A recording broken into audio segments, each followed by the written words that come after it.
and how happy they are. I'm going to show that again.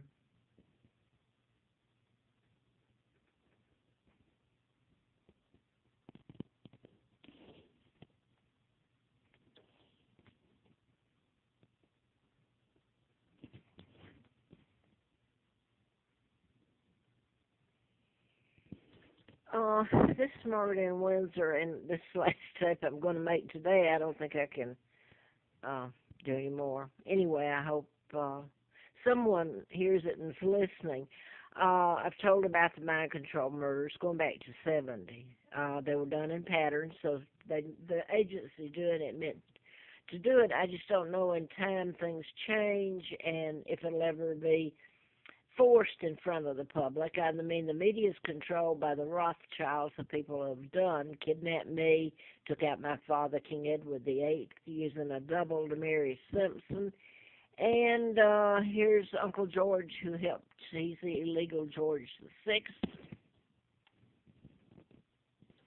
with the Roosevelt, and Elizabeth and Charles are members of the New World Order, Illuminati, Freemasons that helped kidnap me and take down my father and put a 99-year seal on it. I guess it wasn't enough to kill me. Well, that's what they did, really, when they kidnapped me.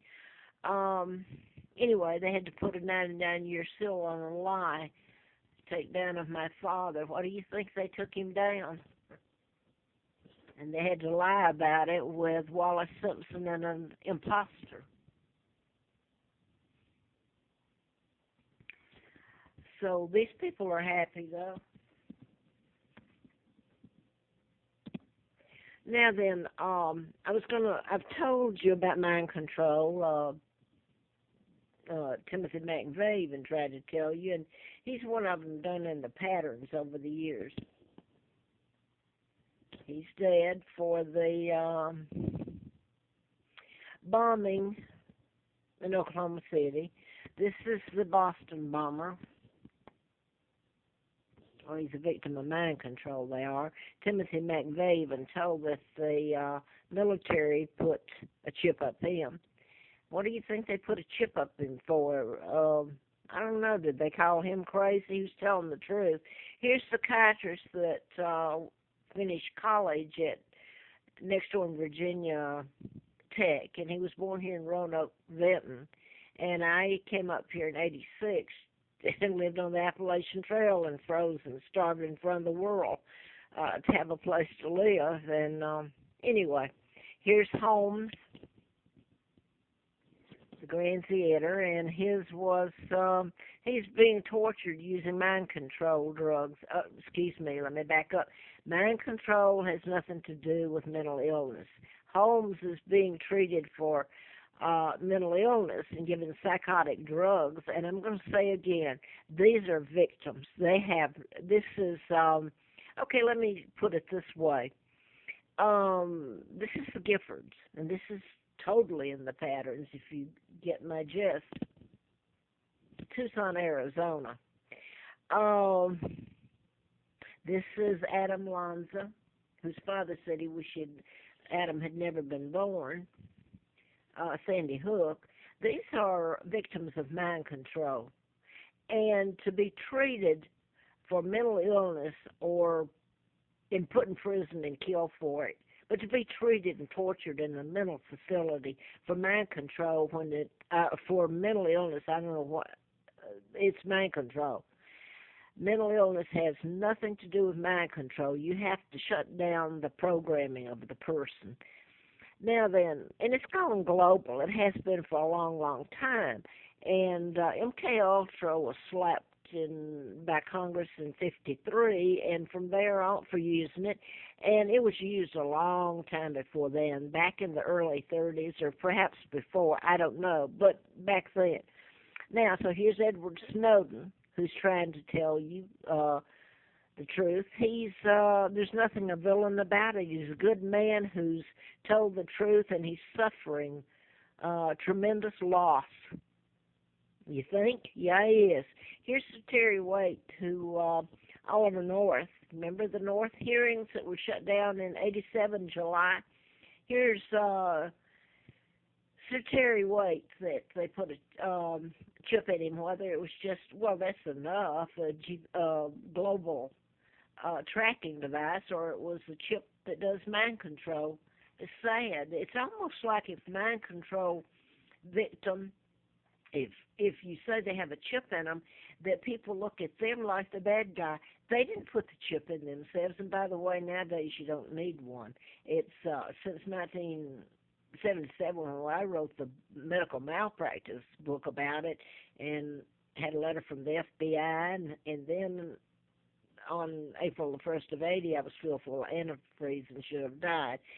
So the mind control victims did not ask, they didn't even know it had happened to them. So now then, I wanted to go back to the use of it. You can use it to modify your behavior, okay, in your decision making. In other words, your decision making is not your own. It belongs to the programmer, the agency, or whoever's doing the programming. They're overriding, and you can get into how it's done and all that, but they're overriding really your personality and your thought process and injecting their own. So you're under their command without knowing it. How would you know? So your decision making. Now you relate that to your congressman, your statesman, parents. The decisions made by them may or may not be their own. They may be a product of the global government or New World Order, whatever you want to call it. Global mind control is really there now. So how do you stop it? And what do I say? Global government by the use of global mind control. Now then, it's used in decision making of members of Congress, members of whoever, making your laws or whatever. By the way, the military is no longer needed very much because they're installing drones who are quite simply going to be turned on you. They don't need you anymore. Here was one that it's used in programming people to kill somebody, mass or otherwise.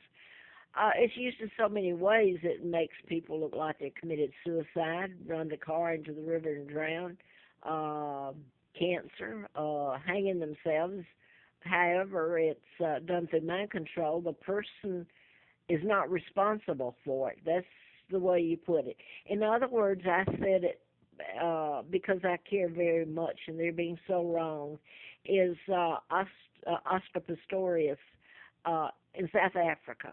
It could have been Reva, and she's a beautiful lady. Both of them are, and they're victims that killed him and would be on trial, and people would be defaming her because he did not do it. Mind control was used in it. It could have been used on her, and may have been, but she would be the one on trial. Now, I hope I made that clear. I don't know what's hard to understand about it. You can Google mind control. It wouldn't tell you what I'm telling you, but it would tell you enough.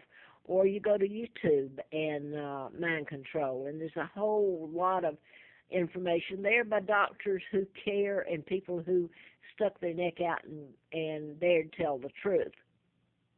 Now then, I want to go back. Mind control, it invades your mind. It's like capturing a computer, but you're capturing your mind, and you have no control over it. It's like a game of chess. You capture that person's, and they capture yours. Okay, I've told about the uses of it. You can take down a plane, the pilot, into the side of the mountain, the ocean, or fly off into oblivion. He can come out shooting. So this joke about putting an air marshal on it, it's all contrived. For that ultimate security turns into be, it's turned on you. It looks like for the good purpose in the beginning, then it's turned on you. But the one that I'm going to end with here is, the one I end with here is jury tampering. How would you ever know that once you accept the fact, and it's very true, of mind control use, and how do you